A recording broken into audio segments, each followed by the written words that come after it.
Hello, and welcome to Lights, Camera, Aggro, the podcast with two friends, one film, and very little agreement. I'm Phil. Bonsai! And I'm Nicky. I might smell bad, but I heal good. This week it's Phil's turn to share a movie he loves, and today he's bought the 1984 film The Karate Kid. Please drop us a like and subscribe and share your comments below. And all that will come soon enough, but first, how's your week been? Oh, kind of semi-productive because I'm at a kind of crossroads with the book, the new book. Everybody's giving me the feedback now. It's all up to me now to make changes. I've pretty much done that. It's pretty much done. Now I've just got to do some technical bits and the publishing date needs to be announced. Ooh, exciting. So it feels really close. It's still not close. It's still not ready, but it is in all the ways I feel like it is. So you have a book cover and things like that? That's what I'm waiting for the book cover, right. But it's on its way. So when that happens, I can then share the title and the cover and the date and all that. But it's so close, I can taste it. So I feel quite excited at the moment. That is exciting news. Stuff. That's exciting news. Yeah, it's good. Not as exciting for me. Watched a few films. Predator Badlands.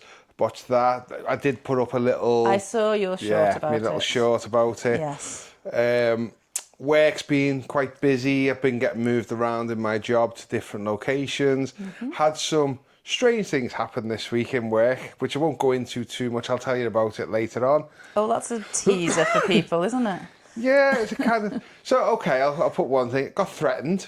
While trying to do my job. You mean by a member of the public? Yes. Okay. Yeah, that was quite a bit strange. Okay. But yeah, I also got transferred to a different place in a slightly rougher area. And some of the strangest things, I bumped into two people who were basically sniffing gas when I was coming out of my flat. Whatever gets you through. It's just I went back to my own office and it was like going back to Disneyland, just put it that way. So yeah, it's been quite an eventful interesting week then. Excellent. Okay, well, we'll move on that bombshell. Before we start, remember this is going to be full of spoilers. If you haven't seen The Karate Kid, now is the time to pause the pod and come back when you're done. We'll be waiting. So, Phil, why did you choose The Karate Kid? This is a film that's quite close to my heart. When I was younger, it reminds me of my first ever girlfriend, Katrina. She won't mind being mentioned by name on the podcast. If I ever bump into her, she always goes, "Oh, you always remind me of the Karate Kid." Not that I look like the Karate Kid. Not in any way. Or I could do karate in any way. But it's just, that was the year we were dating. We went out for about a year, and I think it's more the second film. That was kind of when we were out. I think I was about 12 or 13 at the time. I was going to ask how old this would be. 12 or 13, first year of high school. Okay. So what's that now, year 7? Year 7. Yeah. So to us, it's old timers, it's first year high school. Yeah, first year seniors. Yeah. I love the period this is set in. I love the 80s. I love the soundtrack. And it's just like a nice 80s feel-good movie to me. Fair enough, yeah. I also remember the first time, and this is typical Phil Kid fashion, the first time I watched this, I got really excited at the end and ran out into the kitchen, and as I'm running, did a kung fu kick into the air, and it was on tiles, and I slipped and banged my head on the floor. Yeah. Very, very much how I was back in the day. Yeah, it's just really, really excited. Okay. So I'd never properly seen this before. I think I mentioned at the end of the last pod, my partner suddenly decided he wanted to watch it a few months ago. I had never seen it. I wasn't at all interested. I just stayed on my laptop cracking on with whatever I was doing while he had it on in the lounge. So I kind of saw bits of it and I got the gist overall, but I didn't pay much attention. But it was one of those films, like many of the ones you bring, they're from your childhood, which means they're almost from my childhood. And I've never felt the need to watch before. You know, it's never appealed. It's a classic, though. It is a classic. I'm not arguing with that. But yeah, it's personally never just been my thing. Again, like the films you bring that I've never seen, I can't ignore them, though. There's lots of cultural references. So I've obviously heard of Mr. Miyagi. Yeah. Obviously. Well, while we're on the subject of Mr. Miyagi, Pat Morita. Okay. he was actually nominated for an Oscar for this. Oh yeah, I know, role. Best Supporting Actor. Yeah. Didn't he win? I'm not sure if he won. Okay, I don't know. Yeah, fair enough. So he was only Oscar nominated then. It must have been a pretty weak year for supporting roles. I mean, I think he's decent in the role, but would it be Oscar worthy? Not 100% sure. Well, so he was I'd heard of Mr. Miyagi, so that's one of my cultural references I had. I also knew at high school, for me, there was a boy in my year who looked like Ralph Macchio, so he was just called the Karate Kid. The Karate. And I still know him, although I last saw him at a wedding a couple of years ago. And yeah, he still looks like he did and looks a bit like Ralph Macchio now, there's no getting away from it. And also Arteta. Mikel Arteta. Yeah, it looks like him as well, yeah. So that's another thing that I just knew all through school. The other thing that I remembered when I was watching it was, Phoenix Nights? Yeah. In series 2, the local youth group are doing Karate Kid the musical and have to rehearse in the Phoenix Club. And so there were loads of bits of like wax on, wax off. I obviously have heard of, but I've seen them kind of do sort of jokey, piss-takey stuff about it. So all these things have built up a kind of image of this film that before I'd even watched it. But having said that, I was kind of going in with fairly low expectations because, like, once again with your films, I've never felt the need to watch it in 40 odd years. So why, there's been a reason for that, whatever it is, subliminal, subconscious, whatever. But yeah, I was as open-minded as I could be. Well, it's a whole franchise. This, one thing I will say, William Zebka, who is the baddie in this, Johnny. Okay, right? the kid. They did make a TV series called Cobra Kai. Which was on Netflix. I've heard of that. I think it actually started on YouTube and then it went to Netflix. But it focuses on Johnny as an older person facing the aftermath of the humiliation of losing the fight. And every time he bumps into, you're the guy who lost that fight back in the day and stuff like that. And it's really good. Ralph Macchio's in it, but he's a smaller part in the beginning. As the series progresses, he becomes more major and stuff. But it's all about the next generation of the kids coming up. It's a really fun TV series. And that William Zebka is really, really good in it. These guys do the rounds on Comic-Con. They've been to Liverpool Comic-Con and stuff. Have it, yeah. They're great. Post-film merch life, definitely. So, should we get on with the story? Let's do it. So the first starts off with a montage of travelling across America. And do you know what this reminds me of? And I did write this in my show notes. National Lampoon's Vacation. The car's very, very similar. It's all right, different colours and things. But yeah, it's a little bit of a montage of going from one side of the country to the other. That's what I imagined because it was a fairly long journey. So what I really liked about this is, you always notice the cars. I don't give a shite about the cars, right? Whatever. It felt like it was just of its era. I didn't question it beyond that. It didn't sort of stand out. But this was beautifully shot. It was gorgeous because it locates you really clearly. It starts off in Newark, I think in New Jersey. So that's obviously East Coast area or East area. And then you saw various stops along the way. Clearly desert. There was cacti. Yeah. You motels, saw the Grand motels, Canyon. yeah. You saw these stops along the way before they get to California. And what I loved about it is they filmed it like that. This is not like a CGI background like you would have now, where there's no such thing as CGI. It's just like a montagey thing to show that they've moved from one side of the country to the other, which is important, I guess, to show how it's such a new start and such a different place, and it's opposites, a complete opposite where they've come from to where they've ended up. But I just like the fact they put the effort in and actually filmed it in the real locations. Yeah, it was really good. And as we find out later in the movie, it made me laugh through watching this time to talk about the film and stuff. Basically, the mum moved across the country to be a waitress in a bit of a small restaurant. Kind of made me laugh a little bit because I'd never really thought about it before. Yeah, I didn't really understand that either because it was giving me vibes of Footloose, when Kevin Bacon moves with this single mum to a new town. Yeah, but she moves to family there. She moves to, I think it's her sister and there's some relations they moved to, and it was giving me that kind of starting afresh, single mum, teenage kid. But yeah, that's where the similarities ended, really. It was as if she landed some top job, and then later in, and we'll be referenced a bit further on, Daniel goes to eat in his mum's, the restaurant where she's working, and then she starts talking about, I might get managerial propositions here. So it just felt a bit of a strange one to move across. Is this kind of like the American dream? You know, on various levels, the mum is wanting a better life, wanting to kind of make this move. Everyone was going west originally to kind of find gold. It just feels, is that like an echo of that, or am I being a bit reading too much into it? It feels like California was always the promised land in terms of climate and in terms of, you know, going as far west as you could to push the frontier. Is it just a little homage to that? Could be. Well, they eventually arrive at the apartments. Yes. And they're not very nice, are they? I mean, right?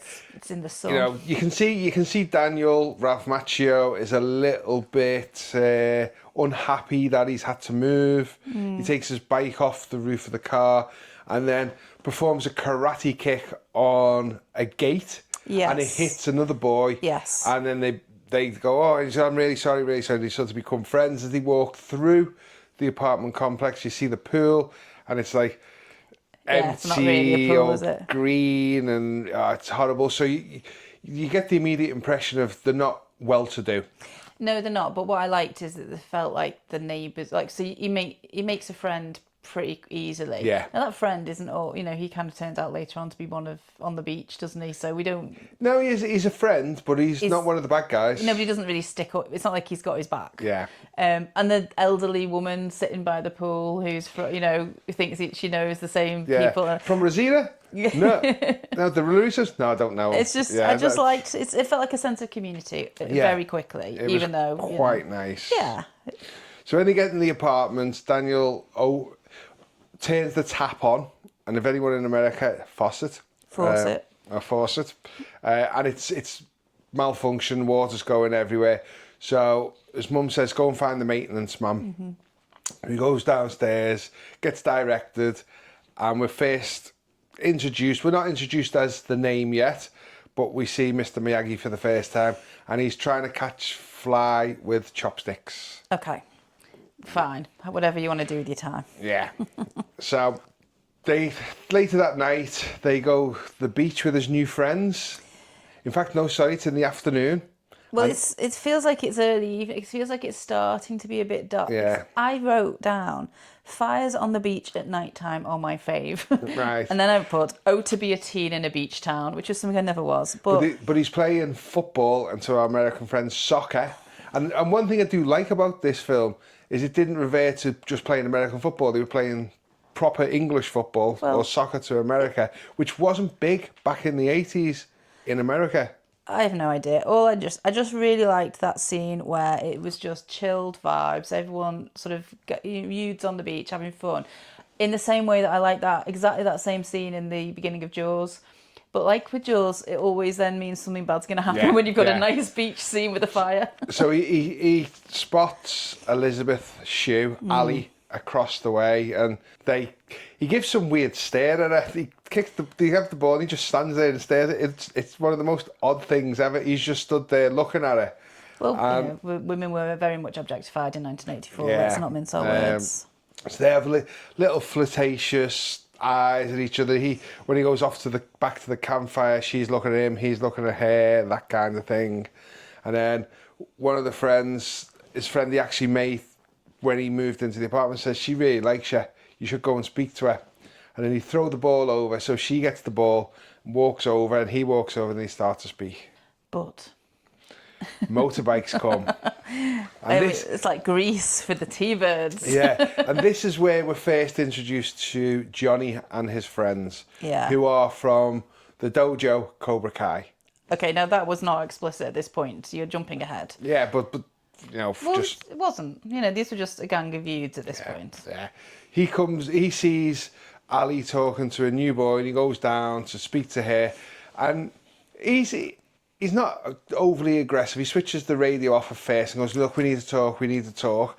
But as the conversation goes on, he starts to big up his aggression a little bit, and Daniel goes over and he pushes him onto the floor with the radio. And then I don't know what Daniel's actually doing at this point, because he runs at him, and basically Johnny just keeps sticking his leg out, and Daniel keeps falling over at this point.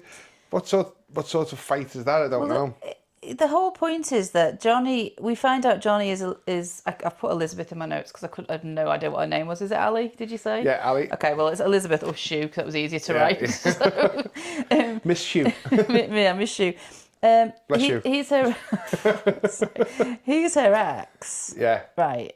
And he therefore thinks he has some sort of right to have a conversation about what she's doing and everything. I hated him immediately. Oh yeah, no, you're not supposed to like this guy. Yeah, no, and that's fair enough. But he wasn't nice, and he was creepy and weird about not Elizabeth Shue, about Ali, and I didn't care for him one bit. So yeah, you see that Daniel's sort of doing something to show that his behaviour isn't acceptable, but obviously he's not got the moves. Yeah. But he's standing up for someone. He basically ends up getting beat up on the beach. It's all a bit sharks and jets. And Johnny runs over Ali's radio, or back in the day, ghetto blaster. Yeah. And breaks it. I mean, I just thought, what the... It's crap, Yeah. isn't it? It's horrible behaviour. I know she's from a well-to-do family and they've probably got lots of money to replace it and stuff, but that just seemed really, really bizarre. So the boys go back to the campfire and Daniel's just left on the floor Well, he's just in been the sand. twatted, hasn't he, basically, yeah. So you cut to the next morning and he gets up and he's got his sunglasses on and his mum is like, come on, take your glasses off, want to see those baby browns? And he's like, no, mum, I just want to go, And she goes, what's up? He takes his glasses off, he's got a major black eye. Yeah. On his first day of school. Oh, yeah, on his first day of school. So, then on the way to the school, one of my pivotal moments of this film I absolutely love, Bananarama, Cruel Summer. I have made a note. Now, I love this song. Okay, hold that thought. You said to me last week, I can't remember whether it was when we were finishing our pod or whether we were talking afterwards, you said the music in The Karate Kid is amazing. Oh, it is? Okay, this was the first bit of music this is the first bit where I thought, oh, there's music. I'm not saying there'd been no music up to this point, I just hadn't paid attention to it. And I love Bananarama, great. They're one of my favourite bands from when I was a youth, so great. But I think you just I think you built up my expectations, that's what I needed, because it was fine. Yeah, and this is a good song. So, there's a few songs I like in this. Okay. But he's going to school and he spots the bad guys and he kind of, walks out of the way to make sure he's not there, and then he bumps into Ali on the sports field while he wants to play soccer and wants to get on the football team. So they have a little bit more flirting and he's showing her how to do keep-ups and things like that. And as he's talking to her, some of we'll just call them bad guys. The Cobra Kais. Yeah, but we don't know that at this point. Yeah, but they are the Cobra Kais. Doesn't matter. We're taking this film as it happened, okay? Right. Spot him and decide to hoodwink him. And as he's on his football trials, they intentionally trip him up and kick him. And Daniel's immediate reaction is to jump up and punch one of them, which I thought was a bit, because I'm watching it as reviewing it and talking about the movie, I thought, God, he's aggressive, isn't he, Daniel? The way he just jumps up and punches him after a bad tackle. I mean, I don't know. Okay, we probably should already point out that neither of us have a clue about karate. And I say Karate Kid, but then I've just said karate, and I'm never entirely sure how you pronounce it. Well, on the way driving up here, I was like, is it Karate Kid or Karate? But I'll just call it the Karate Kid. If I'm talking about the film, I'll say the Karate Kid, because that's how I've always said it. Exactly the same. But I also think that's quite Scouse, because it's karate. Yeah. A karate. But if I'm talking about the sport, now I'm thinking karate. But I also know that in Happiest Season, Mary Steenburgen's character calls it karate. Karate. so I have that in my head. The Karate Kid. Kid. I always wanted to do karate, but you said it would be inelegant. Anyway, my point is, we know nothing about karate, whatever it is. We know nothing, yeah? Yeah. I'm not just speaking for myself here. You definitely don't. Right, okay. So we should just point that out straight away, because once Mr. Miyagi comes and teaches us everything he knows, yep. I understand that it's meant to be about defence rather than offence. Yes. And all that's fine. And I'm not arguing with any of that. However, like Rocky, when you made me watch a boxing film, this does feel like you're making me watch a film where there's just a lot of scrapping. Now, I'm not saying in the rule-based karate scenes that it's not kind of, not that. But the general vibe of the film is this is full of aggression, which is I think is what turns me off, or potentially turned me off for so long. Fair play. So it does feel quite aggressive. This is his second day in the neighbourhood, and he's been beaten up twice. Yeah, it's a rough neighbourhood. But he's also been beaten up by the posh kids as well. I don't think I was aware they were posh at this point. Yeah. But what we do need to point out, which I really liked this exchange, it was just when he was talking to Shu, to Ali on the beach. I'll stop doing that now. But in my notes, it's Shu. Ali on the beach, and they're chatting, or at school rather, they're chatting, sorry, it's at school. And they're talking about her ghetto blaster. And she said, I guess you should have just given it to him. And he said, why? It wasn't his. And that's that moral right and wrong code, which makes me like Daniel and show that as much as he's kind of, for a bit of a scrap quite quickly, and maybe we don't want him to be like that, he understands. You don't right and wrong. Yeah, the guy was trying to nick your thing. I'm not, that's wrong. I liked that. So, moving on. Mm-hmm. Daniel's back at his apartment, and he's got a book open, and he's practicing karate kicks. And in walks Mr. Miyagi to fix the tap faucet. You don't need to keep can I just point out, we probably don't have any American listeners, but you don't need to keep translating. I've got to think this is going to get massive in the future. Even if it does, American people can understand English words. We will have to release a book just for translation. Stop it. Mr. Miyagi notices him doing karate and just carries on. Back at school, Ali comes over to talk to Daniel at lunch and talk about her ex Johnny. Yeah. Johnny the wrong'un. Yeah, and just says he's my ex-partner and he's not good and stuff. So after school, Daniel heads over to the local karate dojo, which is the Cobra Kai. Okay, now again, at this point I didn't spot Cobra Kai, but I recognised it was a dojo, yeah. As he's watching, the karate instructor is very aggressive. Well, I've written, this teacher is a bit of a meathead. Are we supposed to like him? Because at this point, he just seemed to be the guy running the local class. Yeah. He's off Cagney and Lacey. Oh, is he? Yeah, he's one of the guys off Cagney and Lacey. Oh.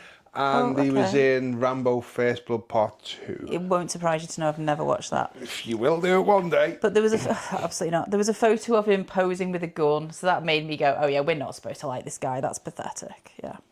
So he sees Johnny is taking the class under the instructions of the sensei. Did he ever have a name? The horrible sensei guy? He will have a name, but I can't remember. John Kreese. Is that the character's name? That's the character's name, yeah. I don't think that ever came up in He my actually notes. appears in the TV series Cobra Kai, and he's still a bad guy. Okay. Yeah, he wasn't very nice in the end. So he leaves the dojo and he goes for dinner at his mum's restaurant where she's working, which overlooks the dojo. As he's eating his dinner, his mum's talking about managerial opportunities. The bad guys, the Cobra Kais, which we'll now refer them to as rather than bad guys, because they're from the Cobra Kai dojo. Well, if you say they so. spot Daniel having food in the restaurant, and you can tell they're going to plot to do something because they jump and then run off. So this scene with his mum, it's really interesting to think about this. Can I just say, his mum is like ultra lovely the whole way She through, is, isn't she? and that's She's what I'm really about nice. to say. I really like his mum, but so I don't have kids. And one of my pet peeves, which I have no right to have as a pet peeve because I don't have kids, is when parents overparent their kids. Right? Yeah. It drives me mad.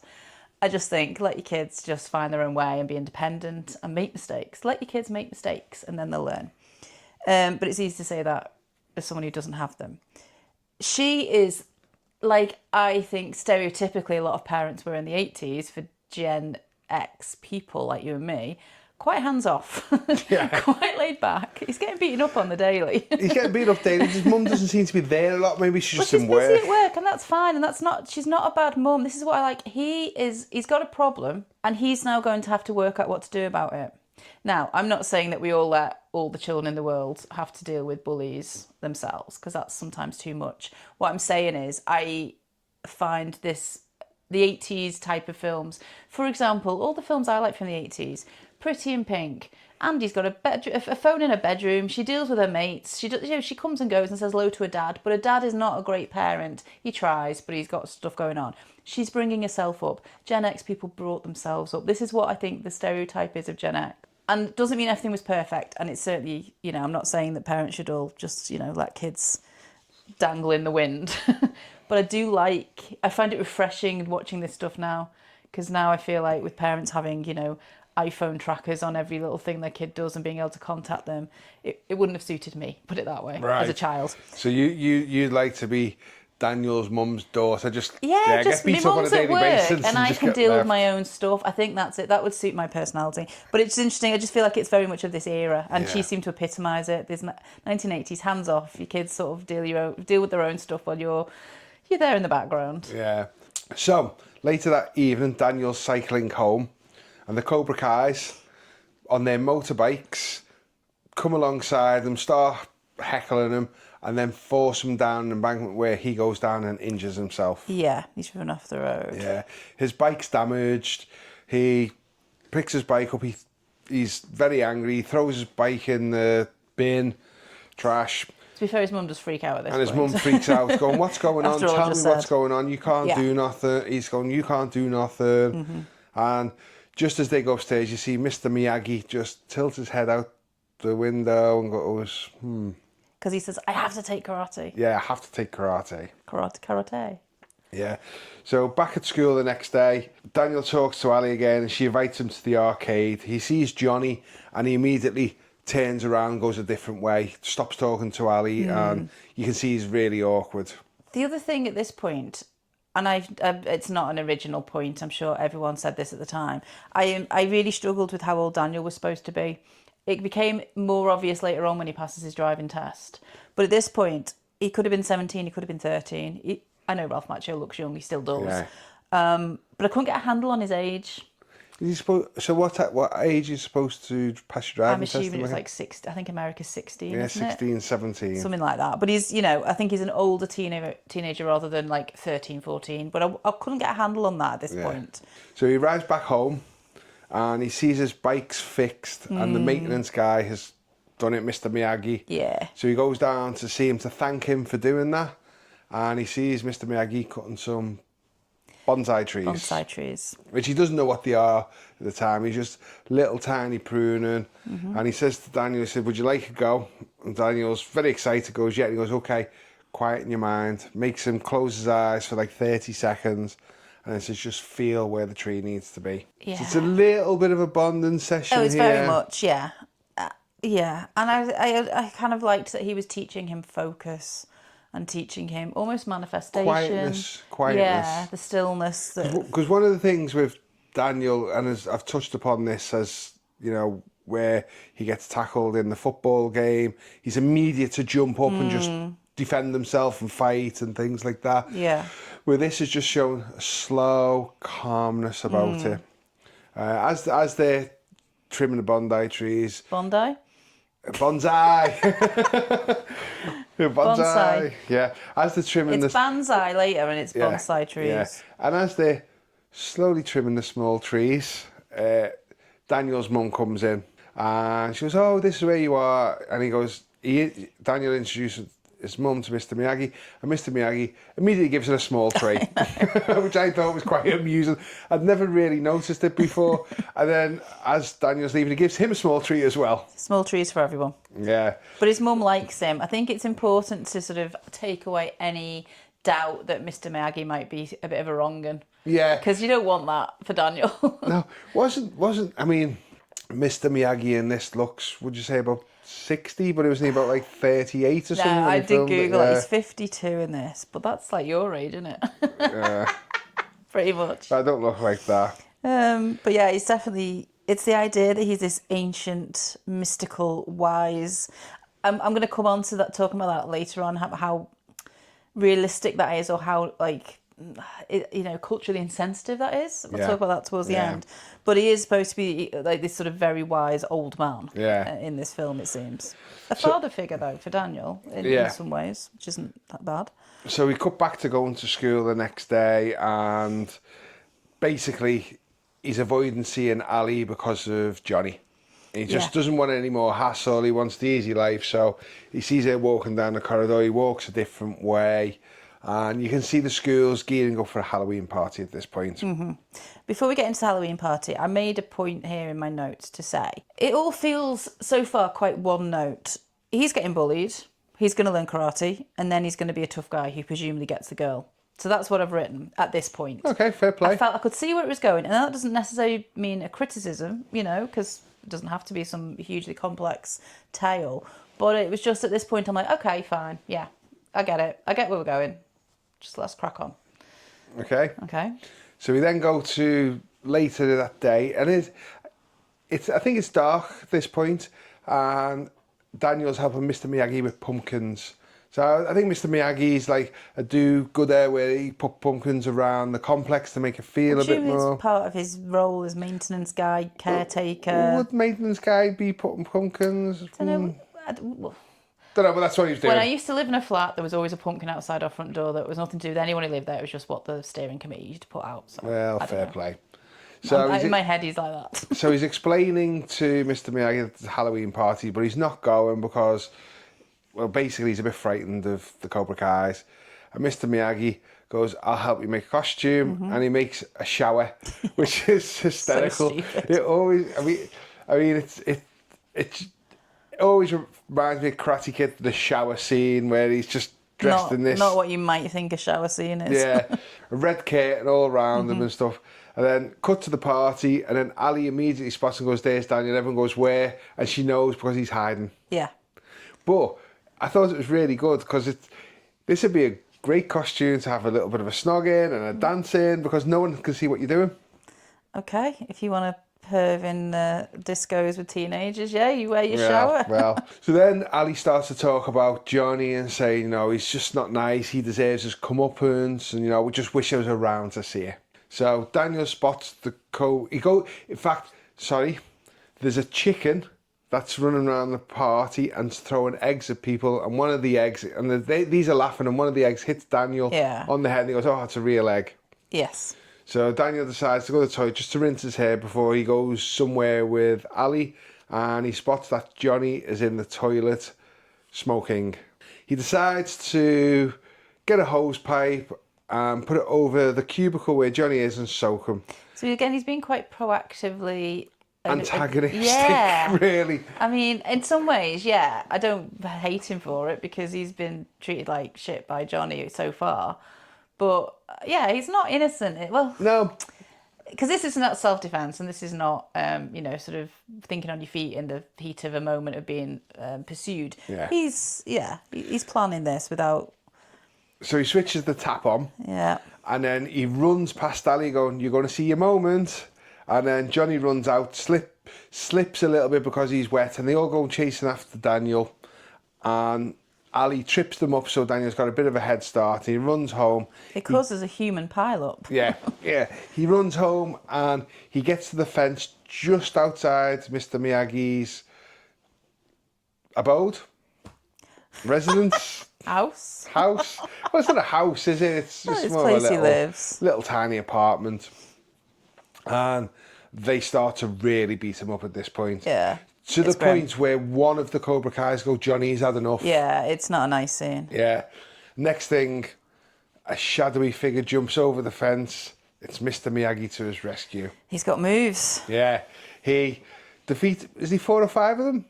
Basically disables 4 or 5 of them. They're all kicked to the ground and they're all in pain.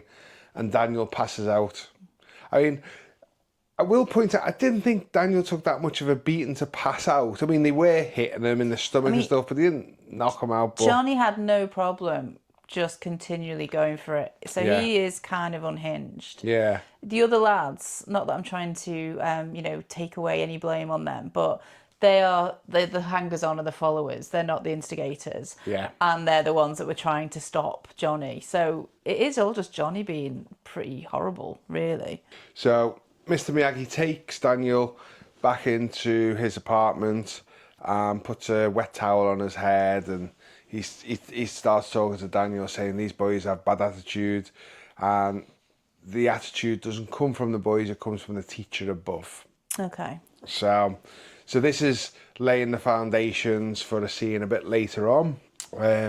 Daniel asks Mr. Miyagi if he will teach him karate, and Mr. Miyagi says he doesn't want to teach anyone karate, and Mr. Miyagi eventually agrees to help him sort his problem.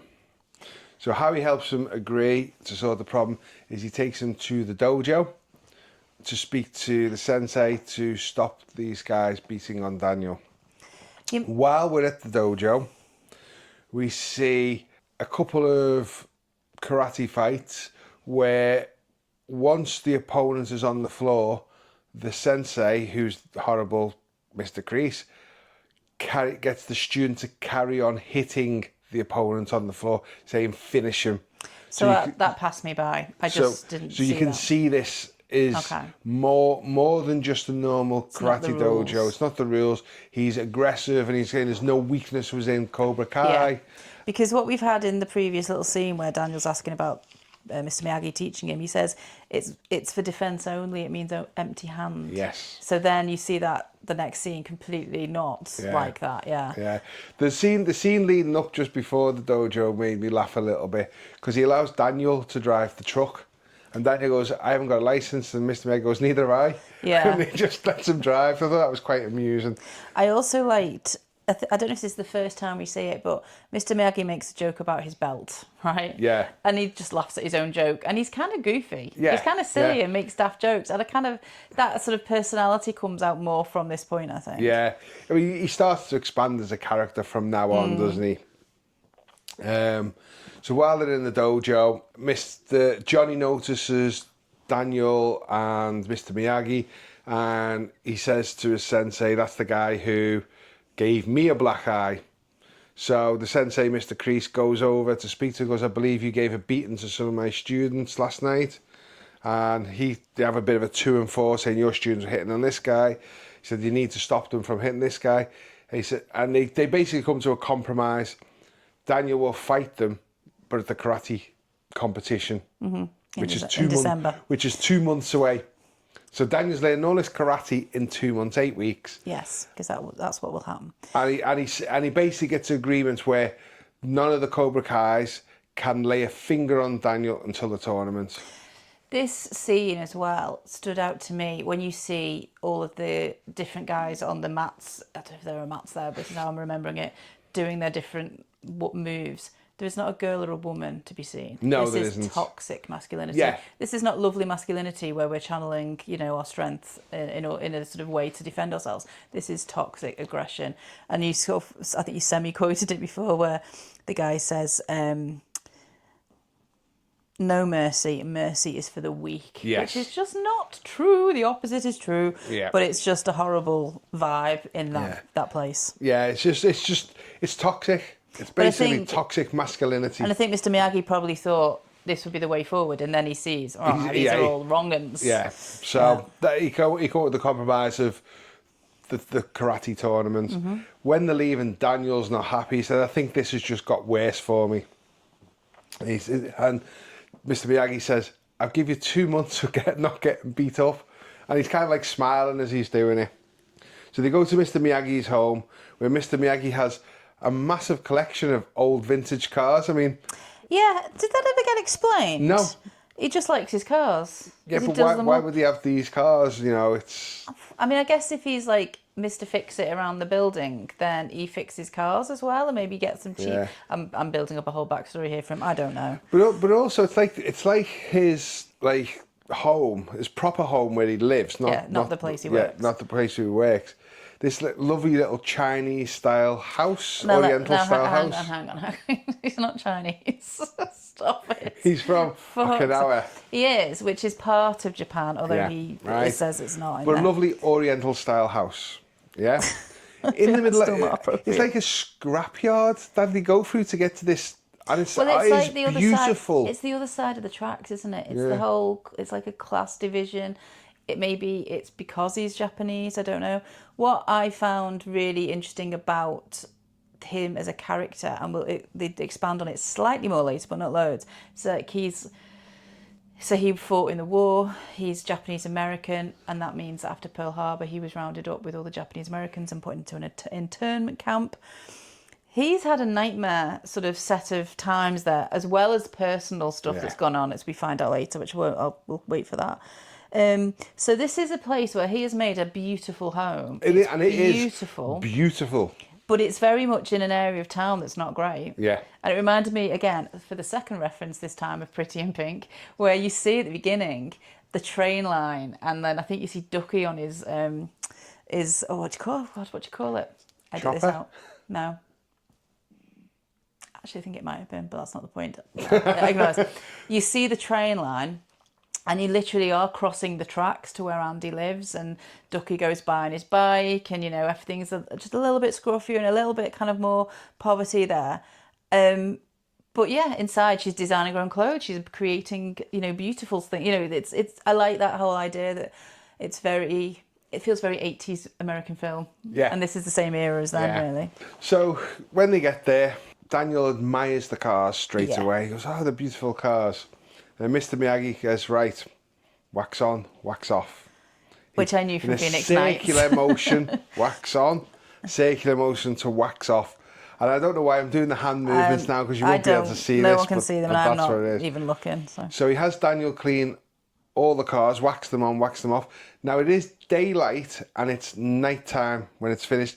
Now in the shot, I'm sure you see about 4 cars, but it's like he spent basically about 14 hours doing these cars. And then Mr. Miyagi sends him home.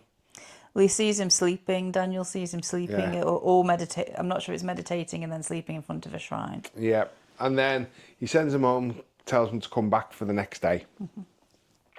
The next day, he cuts to the school, and he sees Ali, and Ali's chatting to him, and Johnny, and that's this. She goes, let's go no way. He goes, no, it's okay, it's okay.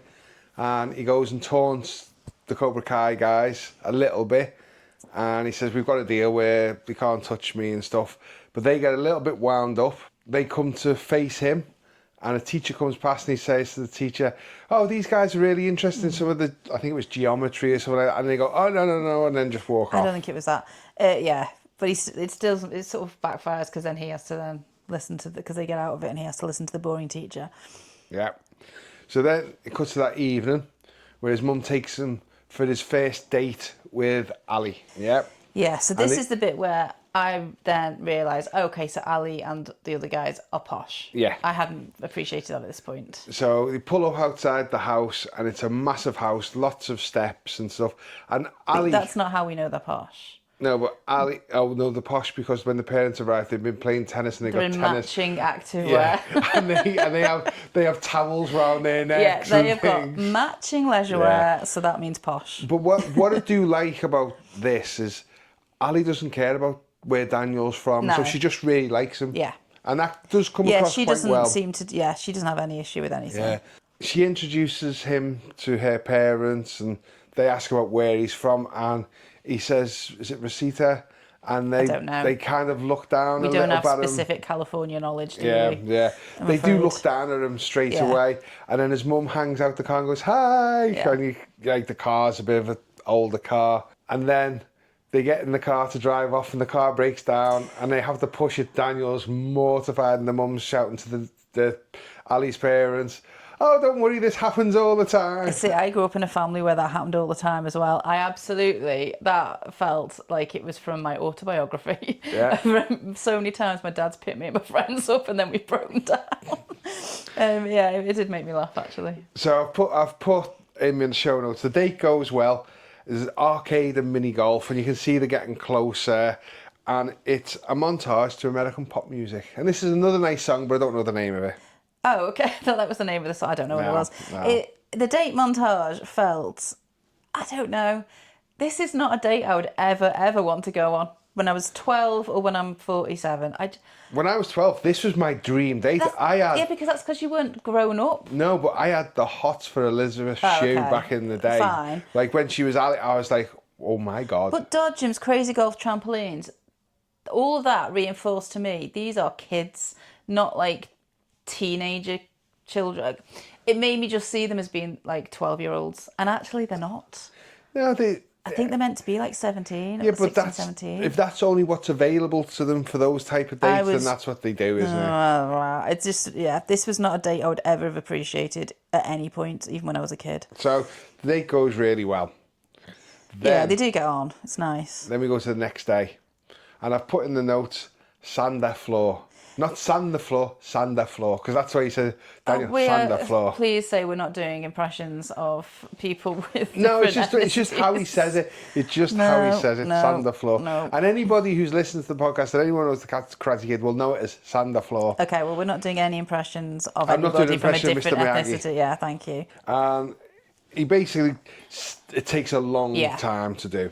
He And does I the have whole sanded a floor. spare bedroom floor once, and it was hell. Did you do it in a circular motion? No, well, I can't remember. We had a machine, and it still took bloody ages. Right, so you didn't do it do in a with my circular hands. motion. God, it's a nightmare. And then at the end of sanding the floor, which Mr. Miyagi's well impressed with, he tells Daniel to go home and rest his shoulders. And Daniel's a bit pissed off at this moment. The next day, he comes in and Mr. Miyagi's trying to catch a fly With chopsticks. with chopsticks. Do you remember that interview where Obama catches a fly in the middle of it? It's when he was president, I think. I can't remember It was that. his big interview, and he's sitting down, and there's a fly in the studio, and it's sort of he's speaking all the time and answering the question, and he just kind of catches it, and he says something like, he doesn't say, I don't think he swears, but he says something like "got you, you bastard" or something. He doesn't say that. And it's really cool. It's the coolest thing I've ever seen. So I was reminded of that. I might have to Google and see if we can find that for the show notes. And it's so this is Mr. Miyagi, he's trying to catch it, and then Daniel has to go and he catches it, and Mr. Miyagi's well pissed off, and he just goes, beginner luck. Yeah, because I can't even begin to imagine how hard that was. Yeah. So next thing's paint a fence. We're not doing impressions, can I remind you?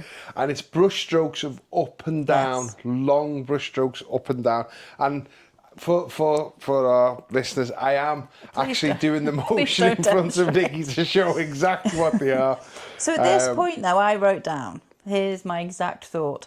So, are all these sanding, painting and waxing movements useful because they replicate karate moves? Or is it to do with patience, focus and inner calm? I'm not sure what I'm supposed to be learning from Miyagi at this point. I remember as a kid just thinking that was like cheap labour. Okay. I didn't understand Is that what it. we're supposed to think, that he's being used? Yeah. Okay. Yeah. Okay, no, I didn't think he was being used. I just wasn't sure what the actual teaching of that was. Yeah, so that Until day later. ends. That day ends. Started the next day. So this is like, is it 4 days of manual labour now Pretty that much. His Daniel's been arms must be submitted dropping off. to? It's paint the house. Yes. And this is brush strokes sideways. Yes. And that Long strokes. Daniel's But- really annoyed at this Yeah, point. because Mr. Miyagi isn't there. He's gone. He's disappeared. There's just things. So he kicks the dust sheets and stuff. But fair play to that, he just does it. Yeah. He does it. And then as Mr. Miyagi gets home from fishing, Daniel's really pissed off. Yeah. And he's like, I'm doing all this for you. When are you going to teach me karate? And he goes, aye. Just do wax on, wax off. So Daniel goes to bend down. He goes, no. And he repeats his aye. And he goes, no, wax on, wax off. So Please don't do the impression. So he shows him how to do it. Mm-hmm. And then he throws a punch and he whacks off and he blocks and he goes, stand the floor. And then Daniel goes down to the floor and goes, aye, no, stand up. Please and, don't do the impression. Right. No, it's my favourite bit in the film. Honestly, you cannot get away with it. You're a white man. And he basically, everything he's been teaching him is defensive moves. Yeah, I understood at this point why. It all came together at this point. And then it starts to get a little bit happier music then from them with the training. The next day they go to a lake. Yeah, it's about in the boat. Balance, yeah. It is. He has to balance as the waves come. Yeah. And he stood on the front of the boat. Is it the stern? Oh, well, I have no idea. But actually on the edges. And he's performing the wax on, wax off, the paint fence moves on the boat as Mr. Miyagi fishes. And then Mr. Miyagi thinks it's extremely hysterical to rock the boat, and Daniel falls in and he laughs his head off. Yeah. But if you watch, that must have been freezing. You actually see the reaction on Ralph Macchio's face, like, it was that cold. I don't think he expected it to be that cold. Okay. So, next training scene is down the beach.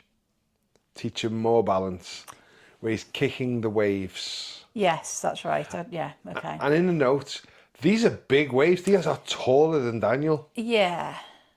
Is this when Mr. Miyagi stood on the wooden post balancing? Yeah, and I thought that's a beautiful shot It's where gorgeous. it's like in the sunset and he's doing, I think it's a crane kick. I think it's Oh, called. stop acting like you know what's going on.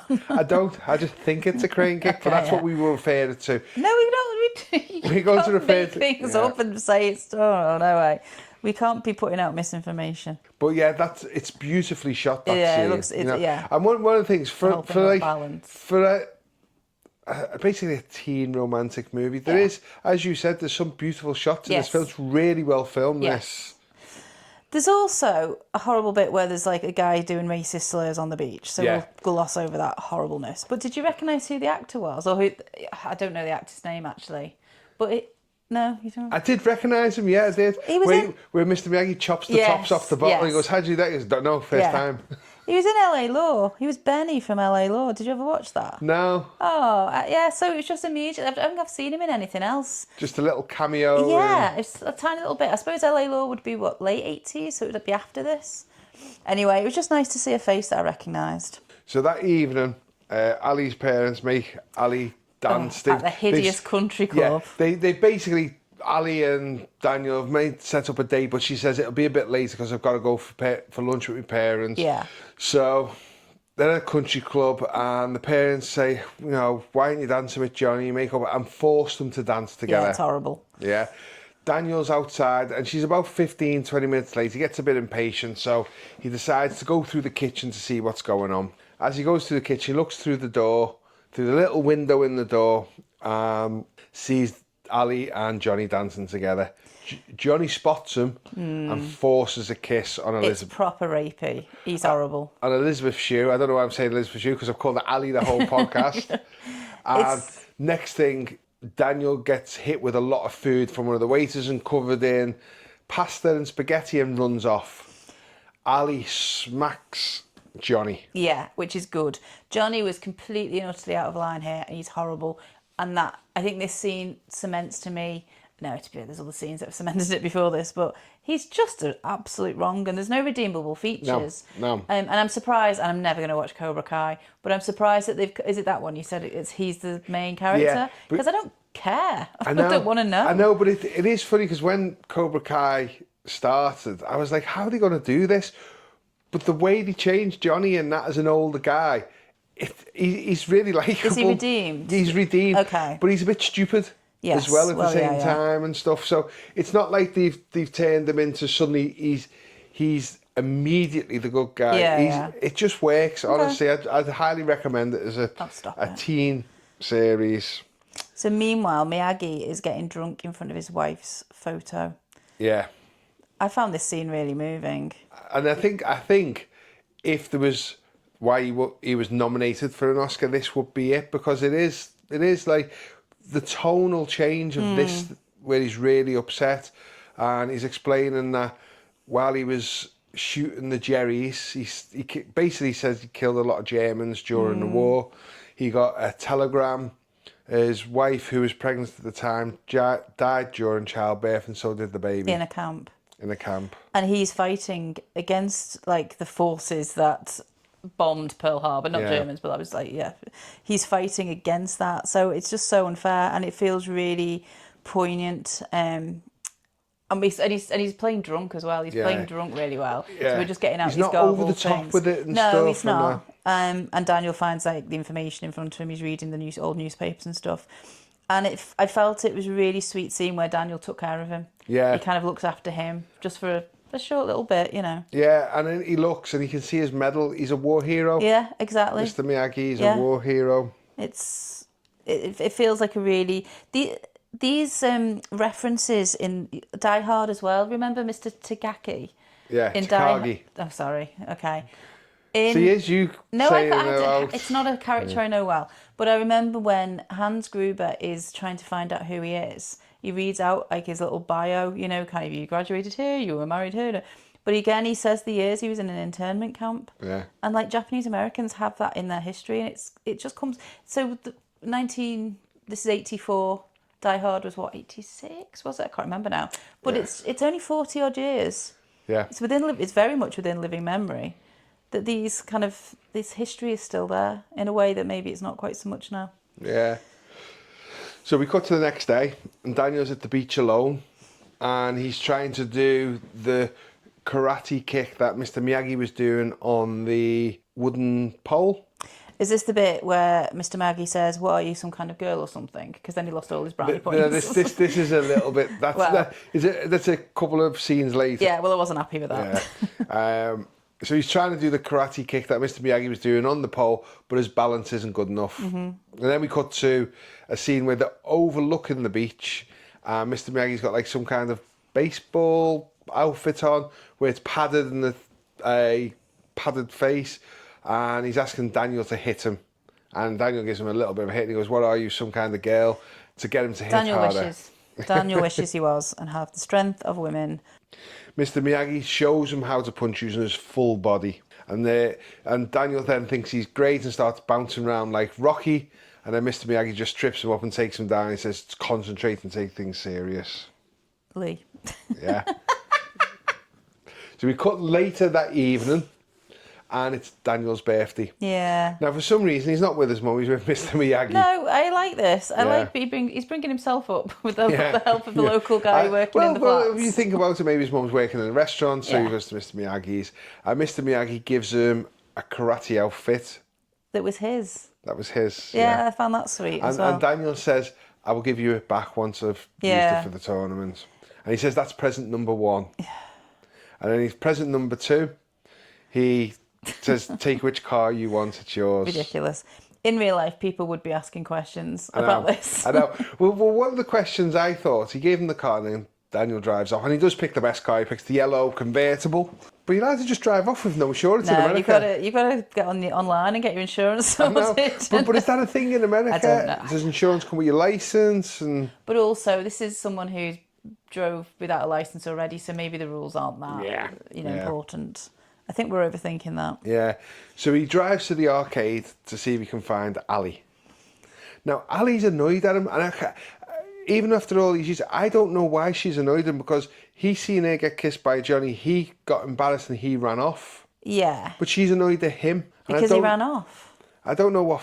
I don't understand that. Because he's been ignoring her because he thinks that she's with Johnny because he saw them kiss and then just legged it. But I just presume that was the next day. Because this is very, very quickly the way all this happens. So yeah, she's annoyed with him. She's playing a gun game and he jumps in front, pretends to die, and then she just walks off. And then they go to something else and she walks off again. And he says to one of her friends, what's up with her? What's her problem? He said, she was snogging the face off Johnny, and she said, "Oh, you didn't stay around for the epic conclusion where she right hooked him, and that's how she sprained the wrist." And he goes, "Oh, right."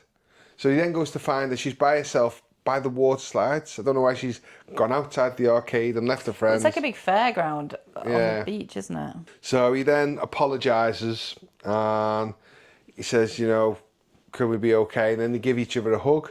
And then he goes, "Look what I got." Takes her to the car, and she's impressed by the car. And then he allows her to drive it. And I did like that. They had a snog. Yeah, they had a horrible snog. I wanted to pass that by because... Why? He puts his whole mouth over their face, basically. In terms of a snog, it's like a movie, snog. But this is just like... And if you don't believe me, rewatch it back. His mouth was covering a whole chin and up to a nose, and I was just like... It didn't stand out to me. But it did make me think at this... So he's passed his test, he's got a car, he's kissing a girl. We're not looking at 12 at this point. And also, she looks like age appropriate. She looks like she's 18, 19. Yeah. I think in real life, Elizabeth, she was like 20 at this point. Yeah. So she looks the right age. And I really kept getting thrown off by Ralph Macchio's looks. Yeah. And the age he was supposed to be. But I think, I know in real life, he's 2 years older than her. He also asked her to come to the tournament. Yes. Because he needs somebody in their corner. Day of the tournament. As they register, they go, "What belt is Daniel?" And then they lie because he isn't a belt. He's a black belt, and they steal the guys who's the registrar to the tournament. They steal his belt.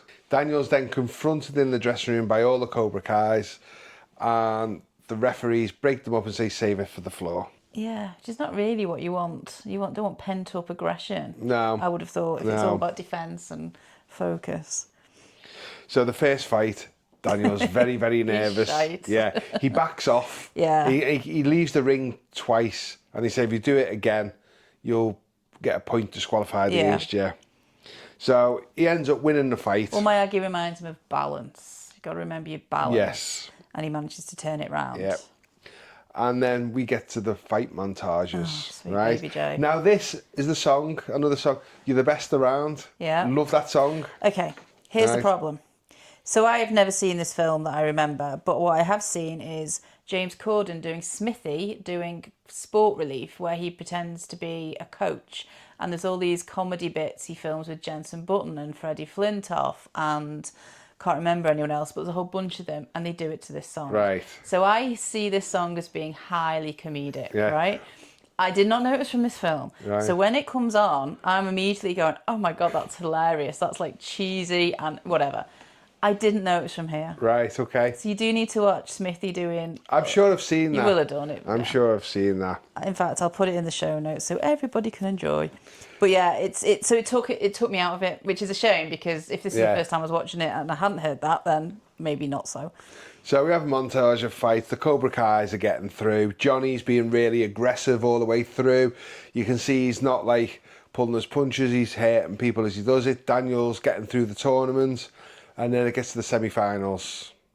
So the semi-finals, Daniel's against one of the Cobra Kais. Johnny's against somebody else, not Cobra Kai. And so Kreese decides to tell the guy who's fighting Daniel to hurt his leg. And he goes, I can beat him. If I do that, I'll be disqualified. He goes, we want him out of action. Because I think he knows he'll probably beat him. Yes.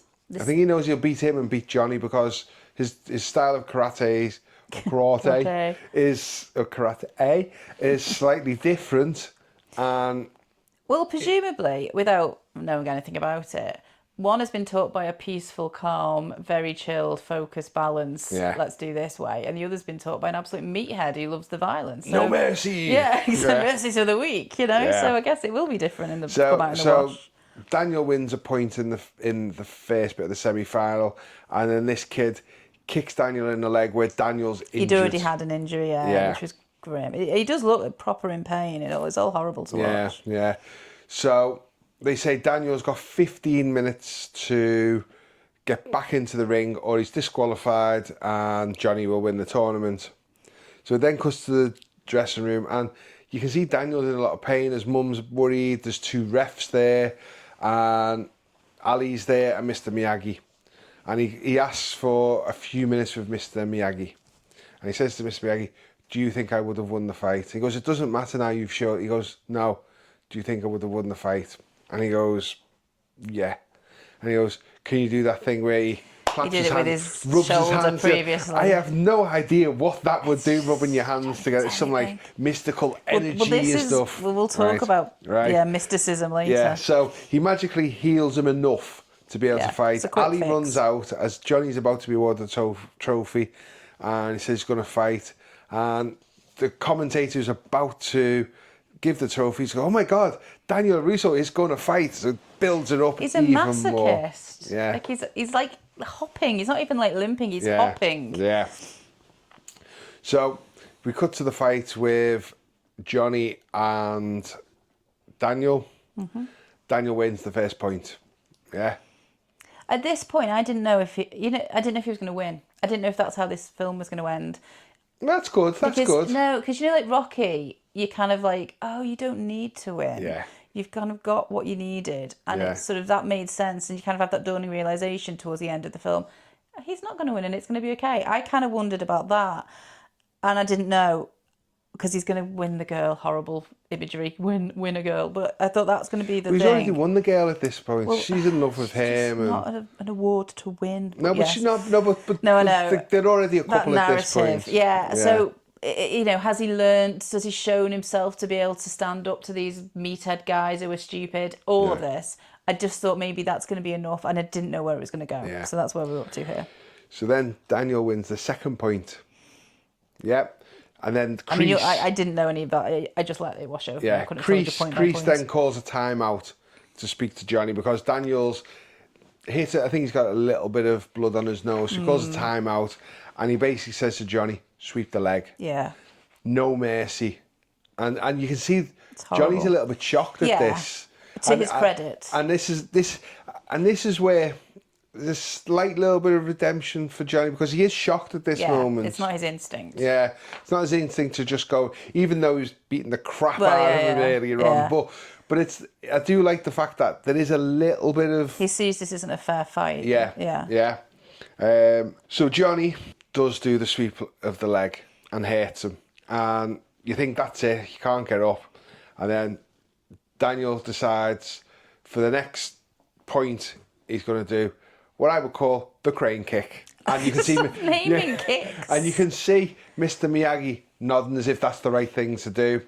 So Johnny goes to attack Daniel. Daniel does the kick, hits him in the face, and wins the point, wins the tournament. Music's going. Swirling music. Yeah, it's Inspiring. going. Everybody's running over. So this is the one bit I do like about Johnny. He takes the trophy off the guy who's going to present it to, and wants to present it to himself, and goes, "You're all right, Daniel, you are all right." Did he say that? Yeah. Okay, missed that. And then it ends. It ends on Mr. Miyagi looking proud. Smug. Smug, yeah. Smug. Completely smug. Yeah. But I don't mind it from him. He can be smug if he likes at that point. Now, before we go on to show notes, right? At this moment in the film, like, it's great that Daniel's won and stuff like that, but I do feel like there's been no comeuppance for the teacher. Yeah, right? I agree. He should be struck off. Now, what I will say, and this is jumping ahead, in the Karate Kid 2, right? And I'm going to talk about this for a minute. If you can't tell a story in one film, don't bother telling it. In the Karate Kid 2, it starts in the car park afterwards, and Kreese, the teacher's really, really annoyed, and he goes at Mr. Miyagi. And he goes to throw a punch at Miyagi, and he moves out the way, and he punches through a car window and hurts his fist. And he does it again, hurts both his fists, and he gets his comeuppance. Because even as a kid, I didn't like the way it just ended at that moment. He shouldn't be allowed to be around young people training them. He should not be allowed that. Yeah, he's too aggressive and stuff like that. So, what were your thoughts on the movie? Okay. It wasn't a terrible waste of my time. Good. So let's start early, low level positivity. Yeah, I didn't hate it. I didn't find it hard work to watch. It was fine to watch. I know you've got a lot to say. I'm going to add a few questions. Okay. Did you find it a fun 80s movie? Because I know you like 80s movies I do. So the 80s moviness of what I like is usually high school, and it's usually relationships and crushes. It's usually friendships. And there's that in this movie? Yeah, there is. But again, I don't want to be gendered about this, but there's very few women in this. There's Elizabeth Shue, who's representing, and that's basically it. The mum? For the generation of being a young person watching it. Okay, there's the two friends with this. You fancied Elizabeth Shue. Yeah. You could either want to be Daniel, you might think Johnny's great, you might want to be one of the Cobra Kai gang, you might want to be, I don't know, other people. There's nobody really for me except Elizabeth Shue, and her character is very one-dimensional because she's just there as a love interest and she doesn't have an inner world. So that's why I found it didn't tick my boxes in terms of that. But you're right, I like 80s movies. So, maybe I just prefer 80s movies where there's someone more relatable to me. Fair play. Some of these things I might have already brought up, so you can always feel free to edit them out. I really did enjoy literally the first 33 minutes where you saw them move from coast to coast. I just thought that was beautiful because it really gave you the sense of location and distance from their old life to their new life. So he's literally leaving it all behind. I've said before that Ralph Macchio looks young. Elizabeth Shue, I don't think she looks old, but she looked older than him, significantly older. When they had their snog, it did feel a bit like she might be someone's big sister or like a cool mum from down the road. Right. Do you know what I mean? They felt to me mismatched. I've never really noticed. She looks like she's 28 and he looks like he's 15. I've never really noticed that. And the fact that they're not is fine because then it's not icky. Like I say, I think he's 2 years older than her in real life. The actors are 2 years apart and he's 2 years older. I just didn't think they looked age appropriate for a couple that are supposed to be age appropriate. That's something that's never cropped up to me. Okay. So even though I'm not a fan of violence or aggression and I'm not really into martial arts, what I found, my favourite bit of the film tended to be, I think, the last 20 minutes. Because even though it was very focused on the tournament, which again, not my thing, it was sped up. I felt this film took a while to get to what we were waiting for. I said to you early on, okay, so he's going to learn karate, he's going to, beat up the guys, he's going to be, in charge of his own life again, he's going to get the girl. I felt like I could see it coming, and I wasn't wrong. And that's okay. It's okay that I could see where it was going. It's okay that they've given us these clues to sort of direct us. But it just seemed to take a while to get there. So the last 20 minutes where it's all, montage and then a match here, a match there, now up to the semis, now up to the final. There's going to be an injury, we're going to come back from it. That really felt like a nicely paced, sped up momentum. Yeah, I mean, the tournament, it didn't take up a huge portion of it. It was just quick.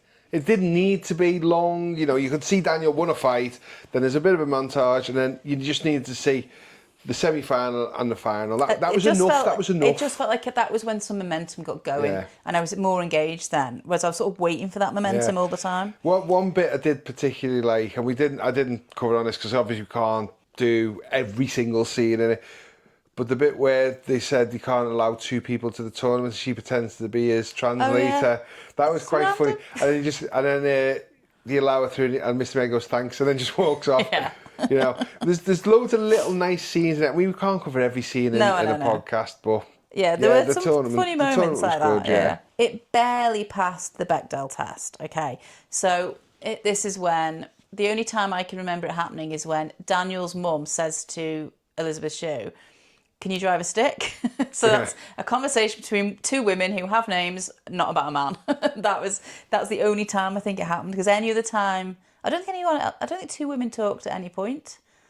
Well, you go Elizabeth Shue with their friends. About Daniel. Is it just about Daniel? It's got to be about. It's when it passes the Bechdel test. If it's two female characters who have proper names, and they talk to each other about something other than a man. Right. Okay. So, I mean, a lot of your films don't pass the Bechdel test. I'll tell you that for nothing. The music was fine. You said it was great. I was waiting to be wowed. I enjoyed Bananarama. The one at the end made me laugh because I recognised it from Smithy. I would really love to know, and I've sort of barely Googled it, and I'm not seeing anything, but I didn't do a lot of research. I would love to know if there was a Japanese consultant or a karate consultant. There must have been karate consultants at the very least in the production of the film. I do worry that we were leaning into stereotypes here. Very much so. So I watched I don't this expect film. you to know these answers. No, I watched this film this morning. I watched this film this morning again, just to be fresh for the podcast. And for the first time, I ever went to some of the extra features. Okay. And there is a karate expert on some of the extra features, and it's footage from the 80s. So there was a technical expert on there. Was he Japanese? No. I'm not asking you to racially profile the guy, but what I'm saying is... he was American, but do you need to be Japanese too? It's not so much just the karate, it's to do with the character of Mr. Miyagi that I think we might be leaning into some real kind of clumsy stereotypes. But because I'm not Japanese, I don't know. And I'm worried that a film from this era would be. I just would like to know if there probably was a lot of clumsy stereotypes. I will say that. Yeah. We'll come back to that in a minute. Sand that floor. And that's why I was very keen for you not to do an impression. I've talked already about the fact that 40 years on from, Pearl Harbor in 40 years would have been 81, the Japanese-American camps. I just think it should be referenced more in mainstream films. Occasionally just get a little glimmer of it, like I said about Die Hard, because I feel there's so much to unpack about Mr. Miyagi, and I had so much more I want to know about him. And I kind of now you're going to say, if you watch the seventh film, this is why I don't like sequels, because I don't think you should have to rely on a sequel to tell the story. And I liked that I was intrigued. I want to be left with that could be explored more. Yeah. I loved that. There was so much to unpack about his character and his history, but they told us just enough for us to know who he was. Yeah. So the sequel, they travel to Okinawa because Mr. Miyagi's father's dying. Okay. Right, and you do find more of his backstory out. Okay. I don't know whether you... the first two, I really liked The Karate Kid 2. Another great soundtrack, Glory of Love, is on that. Peter Cetera. Yep. Lovely. And that does actually more to The First Girlfriend I mentioned earlier on because of that song. But it does add to Mr. Miyagi's backstory. There is a third film which wasn't as good, a fourth film which Like you lost me at second film. To be fair, one second. It's not Daniel LaRusso because he was probably about 52 by then. It's a female Karate Kid, and then they did another film called The Karate Kid, which was Will Smith's son and Jackie Chan. Quite a lot of that came up when I was Googling, trying to find information about this one. And then they did one called Karate Kid Legends, which I can't remember if it was last year or the year before, and it has Jackie Chan in and Ralph Macchio as the teachers of this next generation Karate Kid. I do worry that they've milked this dry, but... Well, I think the thing was Cobra Kai was a massive success, and I think they just milked the back of that really with Karate Kid Legends. The actual Karate Kid with Jackie Chan, and I'm sure Jackie Chan got nominated for an Oscar, and he played the Mr. Miyagi role, but I think he's called Mr. Han in that, and it's actually set in China, rather than America. But that's a good film in itself. Different vibe to this. Obviously, none of that. I'm not going to watch any of that, but that's okay. It's okay because this is the film I watched, and I like that I was left I was left knowing just enough, just a few details about Mr. Miyagi's background for me to kind of warm to him, know him, feel like I've got empathy for all sorts of things that he must have experienced without it being laboured. I don't like things being laboured, okay? So that was that. So there's loads of positives in the film. I did enjoy it. But I didn't love it. I enjoyed it. But it does make me laugh because I've said this, I think I said it after Star Wars when we did that a couple of weeks ago. You do have a proper hard-on for good versus evil. It's all of the films you bring are good versus evil and filmed and made in the 70s or 80s. So your childhood films, good v bad. Yeah, but they're always escapism. That's the thing. I'm not saying there's anything wrong with it. I'm saying it's clearly your choice. It's someone standing up to the bad guys. It's someone with a good moral code standing up to the bad guys. You've done Superman, you've done Rocky, you've done Jaws. There's always got to be some big scary threat, whether it's the bad guys at school who terrorise everyone on motorbikes, or whether it's a shark, or whether it's Lex Luthor, or whether it's whoever the bad people are. Darth Vader. I couldn't even remember the names. The bad people from Star Wars. Stormtroopers and Darth Vader. Whatever. You always turn up with a film where the good guy has to defeat the bad guy, and one day it would be great if you could pick a film. I think that's coming in a few weeks. I don't know. Yeah. We'll see. So you've touched on the sequels. I honestly don't think there should be any, and I'd like to go back in time and stop them. I just don't think there should be any. I will praise Karate Kid 2. And I think you don't need to. It's not about Karate Kid 2 and this they bookend each other quite well. I like that they told this story, and you're right about the bad sensei not getting his comeuppance, and that is, I think, a flaw of this film. Yeah. I don't think you should be then thinking, oh, right, that'll be how we start the sequel. I want all of the ends to be... Don't have to be tied up neatly, but just the implication that, even if there's just a guy at the back with a clipboard looking like we're gonna close this down, and he looks like, oh God, that'll be enough. Yeah. That'll be enough. Some consequences. I don't think I need to see this again for a while, because now I know how it's going. It was interesting to not know if he was going to win. It was interesting to have that level of suspense. Like I said, it was on in the lounge a few months ago, and I didn't pay attention. I didn't know if he'd won or not. So it was nice to have that suspense, but I don't think I need to watch it for a long time.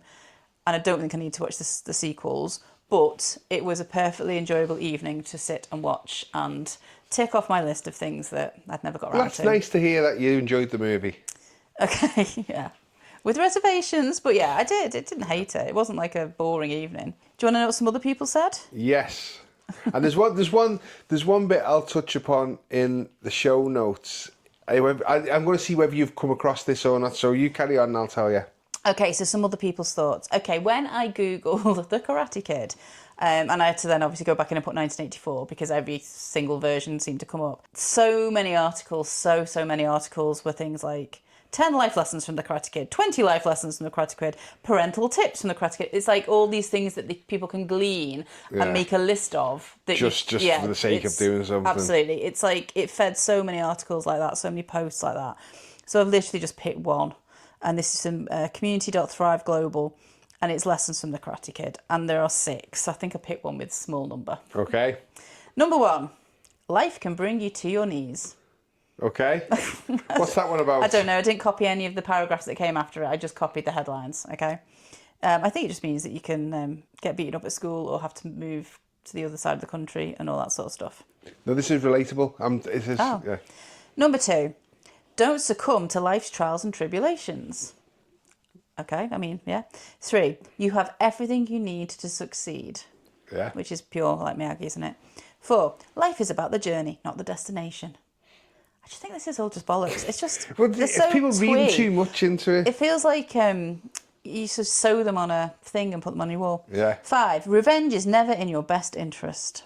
And 6, what matters is what's in your heart. So it just shite. What's that I know, come from? but there's so many. That was what I literally picked that on because it was a short number. There were so many articles, so many posts where people have expounded at length on all of these life lessons in whatever format they've chosen to do it. I'm not knocking that particular post. It was the same as loads of others, but it does make me laugh how this film seems to have been used for like life planning and parent websites and managerial training at work, and it's just funny the amount it's been used. So then there's the other part that I keep referring to is I was concerned with the authenticity of cultural representation here, right? Just because if you're going to use a character who is from Japan, and I believe the actor is Japanese American, Pat Morita, we want to make sure we're doing it justice. We want to make sure that there's some level of authenticity there. So I found a website, a post called The Difficult Realities of the Karate Kid, Lessons We Can Learn About East Asian Representation in Mainstream Cinema. So it talks about, and this is a quote, there's a long-standing pattern in Western cinema where Eastern characters are reduced to a single dimension of spirituality and otherness, reinforcing cultural binaries that romanticize the East as a remedy for the West's perceived moral failings. So it's that whole idea that there's this sort of spiritual, mystical, kind of magical, he rubs his hands together and heals him. Or, this sort of wisdom, this wise old man full of ancient secrets. And it just feels, is this really, really naff? And, white America writing a story. I don't know. It just felt icky to me, and this is what was referenced here. They also go on, and I did read this in a few different articles. They mentioned that Pat Morita only got the gig for Mr. Miyagi after he re-auditioned, and in the second audition he did a much stronger Japanese accent. Right. So you think, okay. But then just, to kind of sit on the fence a little bit and even hand it, this article says, however, the Karate Kid emphasises the importance of non-violence, resilience and empowerment, particularly through Mr. Miyagi's complex character. His background as a Japanese American who faced systemic discrimination adds depth to his role, transforming him from a mere stereotype into a symbol of strength and perseverance. So there's two angles there. But I felt slightly, I need to know if this is okay. Because I don't know. I'm not Japanese and I don't know anyone who is. I do think there's probably a lot of stereotyping used with Mr. Miyagi, but sure. I think ultimately come from a good place and put the character in a good light because of his morals being good. Yeah, but it still doesn't mean it's realistic, does it? Even if it's a good character. It's almost like he's, I don't know, it's like he's some magic elder. I can't think of a better way to describe it. And he's not. He's a guy who's lived through shit. Yeah, but he's wise. He can be wise. He can be wise. He can be a guy who's lived through shit. He can be wise. He can be wise. I just feel like, I would have liked to have known that it was done with, I don't know, some people on the writing team that had more inkling than guesswork. There was also a post by Dr. David Wong, and it was called How the Karate Kid Ruined the Modern World. And it was just funny. What? Yeah, no, it's funny. It's the point he makes is I think valid, because he also blames Rocky for this as well. Right. So it's how by seeing someone who is bad at something have a training montage, and then in the next few scenes is suddenly great at it. It's hugely unrealistic in life. It sets unrealistic expectations about our own abilities to achieve. So that was quite funny. Fair play. Yeah, he's sort of, a montage is all it takes. My final bit is, if you want to book Ralph Macchio for a speaking gig, there is a website, AAE Speakers, and he's got a page, and I didn't find out how much he cost because you have to sort of go through the booking process to get a quote. And I didn't think... He'd travel all We the way need over him to here. come and sit in my spare room. That would have been great, wouldn't it? Ralph Macchio's part of the podcast, yes. just correcting us the entire time. I thought that'd be quite funny if you turned up today and we've got a guest. Yeah. It's Ralph. You've got Ralph on the podcast. But he does public speaking, I guess, about his experiences on this and in other things. But yeah, I thought that was quite interesting. I've not seen that come up for anything else I've Googled before. Doesn't mean that it doesn't exist, of course. But yeah, that's me. So, across some of your Googling, you've missed out this is a widely popularised fan theory, and it became popular from How I Met Your Mother. Oh yeah, have you ever watched that? Never. Oh, okay. Right, and the arguments are for Daniel being the villain. Yeah, okay. Right. So he instigates. I have seen a bit of this. He instigates the conflicts. Theory suggesting Daniel often instigates situations. You know, when Johnny's trying to sort out his disagreement with Ali at the beach, Daniel come over and antagonise him till it gets to a fight. Then you've got the soccer scene, the football scene, where he gets fouled and he immediately jumps up, right? You could also argue that he steals the girl away from Johnny. But they were already split up. No, but just the theory. Well, it's his impulsiveness, he's portrayed as a hothead who often surrenders to his impulses, you know, by fighting and things like that. Also, at the very end, the crane kick. Now, I'm on Google here now, so it is called the crane kick. I'm so glad you finally did some fact checking. It's cited as an illegal kick within the world of karate. So there is an argument there. There's a full-blown essay on this about all the things Daniel does that instigates that he could be the bad guy and Johnny is the good guy. I don't think Johnny is the good guy. I think you could say Daniel's done bad stuff. But it's quite a funny thing to read, you know, after watching it. And, you know, I will suggest that, you know, maybe some people go and have a read of it because it's just a little bit of amusement. What post is it that you're asking them to read? Because this will go in the show notes. Just Google the article. No, we need to have something to cite. We can't read about it then. So that was the Screed Rant link that I'll add into the show notes so people can read that. There's an essay. I don't know if Screen Rant has got the link to the essay, but it does talk about the theory on there. And I just think it's a little amusing thing. I only came across it about maybe 5 or 10 years. It just made me laugh reading it. So I watched all of How I Met Your Mother. I don't remember that, I have to say. But yeah. I did see that pop up when I was Googling, but I didn't read it. But we'll add it to the show notes. So, next week it's your turn to choose a film. Do you want to share it now? Yep. We're doing that this series, aren't we? With sort of signposting people to the next film. I think we're a bit more organised these days, aren't we? You know, I think when we first started out, we recorded some as a test piece, and then we just recorded films we like and didn't really have an order of how it would flow. Where this time, because we've got the previous series behind us, I think we're a little bit better. So have you built up anticipation for everyone waiting to hear what it is while you just waffled then? Yeah. It's going to be Still My Beating Heart, Before Sunrise. Oh, interesting. And I can't wait because it's just feeds my soul. So, if people want to find more of you, where can they find you? So I'm at nickybond.com, or you can look for the Lisa McAuliffe stories online. How about you? I'm at Toffees Auras on YouTube or Phil Timon on TikTok. So thanks for listening, and until the next time, bye-bye. Thank you. See you later.